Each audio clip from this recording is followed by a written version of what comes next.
Welcome two mission UPSC. अब देखिए चलिए क्या है ना कि कल एक ना टेक्निकल फॉल्ट आ गया था जिसके कारण ये क्लास 2 का जो वीडियो है वो आधा ही रिकॉर्ड हो पाया। अब देखिए अब हम उसी का पार्ट 2 बना देंगे और उसका आगे करवा रहे हैं, ठीक है। तो देखिए ये यहाँ तक हम लोग थे कि कितने रुपए के नोट पे जो है वो आर्यभट्ट का फोटो लगा है। तो 2 रुपए के नोट पर अब देखिए केरल से जैसे हमें अपना अंतरिक्ष यान भेजा जाता है केरल के तुम्बा से, आंध्र प्रदेश के श्रीहरिकोटा से, वैसे ही परमाणु का यदि परीक्षण होता है तो राजस्थान के पोखरण से, और सुरक्षा यान यदि भेजा जाता है सुरक्षा है तो उड़ीसा के व्हीलर आइलैंड, अब उसका नाम हो गया एपीजे अब्दुल कलाम आइलैंड, ठीक है। तो कलाम आइलैंड से भेजा जाता है। 1975 में देखिए आर्यभट्ट को भेजा गया, ये इंटर कॉस्मस प्रक्षेपित था।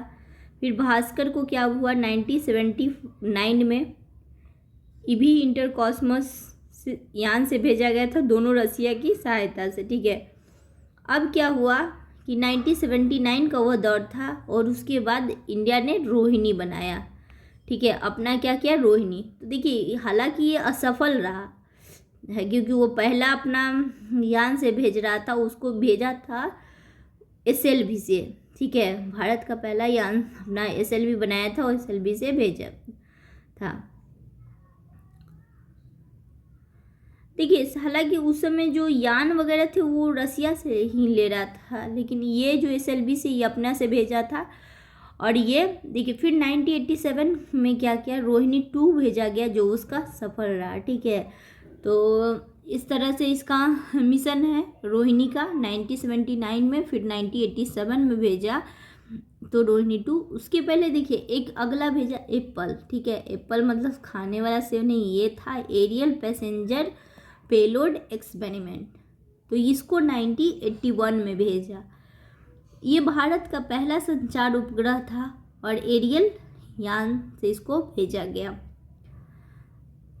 अगला है, अब देखिए अब क्या हुआ ना कि सब इस पे वैज्ञानिक के नाम पे दिया जा रहा था, जैसे आर्यभट्ट भास्कर। तो इंडियन गवर्नमेंट हुआ कि भाई कितने वैज्ञानिक हैं, कितने वैज्ञानिक के नाम पे देंगे, इतने सारे वैज्ञानिक हैं। तो फिर अब किया गया कि नहीं, हम किसी वैज्ञानिक के नाम पर ना दे के क्या करेंगे, इंडियन नेशनल सेटेलाइट इनसेट चलेगा, ठीक है। और इसी की बाद में सीरीज होगी जैसे इनसेट 1, इनसेट 2, इनसेट 3।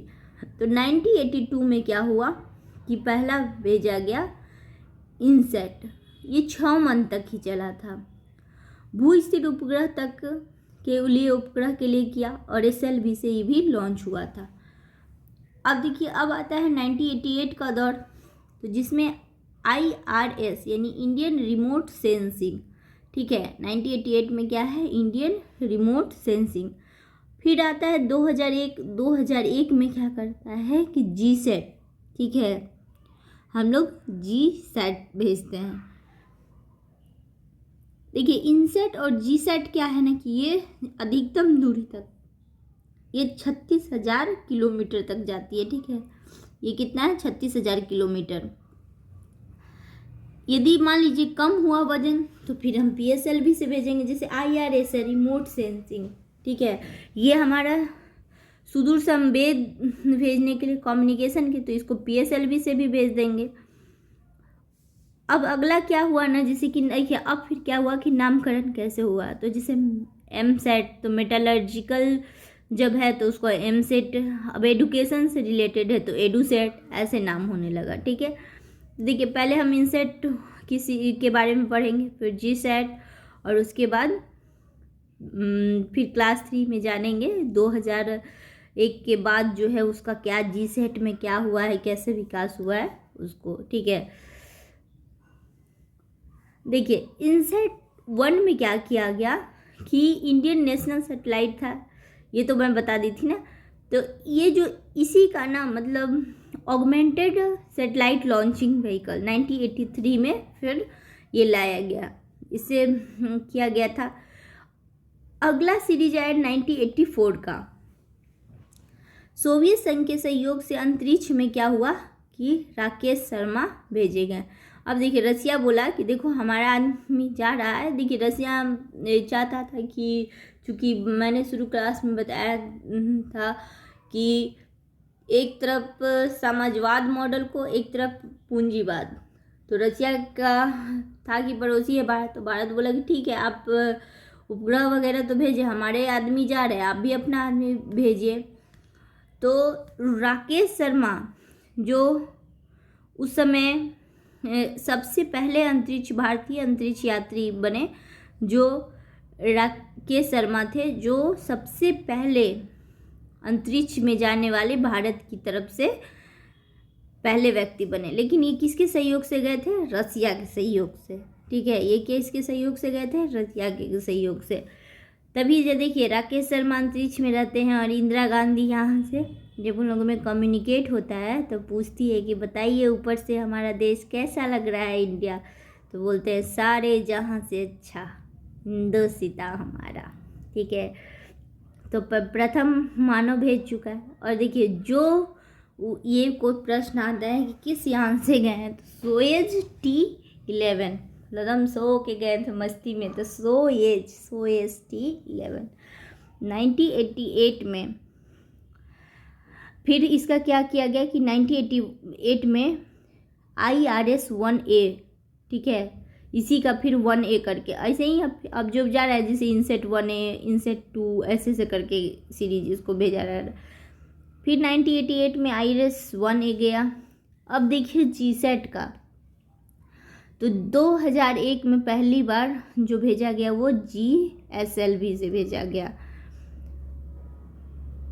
पोखरण, देखिए पोखरण परीक्षण के कारण क्या हुआ ना कि अभी तक रसिया दे देता था लॉन्चिंग व्हीकल्स, अब क्या हुआ कि रसिया मना कर दिया।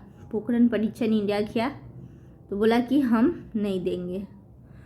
तो पोखरण परीक्षण के कारण रसिया ने GSLV बनाने का टेक्निक भारत को नहीं दिया। तब भारतीय वैज्ञानिक ने स्वदेशी GSLV बनाया और कावेरी नाम का देसी क्रायोजेनिक इंजन लगाया, जो आज भी दुनिया में सबसे सफल परीक्षण यान माना जाता है। और ये काफ़ी सस्ता भी है। ठीक है, मतलब सस्ती टेक्नोलॉजी बनाया इंडिया, और बहुत अच्छा, जो अभी भी विश्व भर में जो है ना ताकतवर माना जाता है, कावेरी। ठीक है,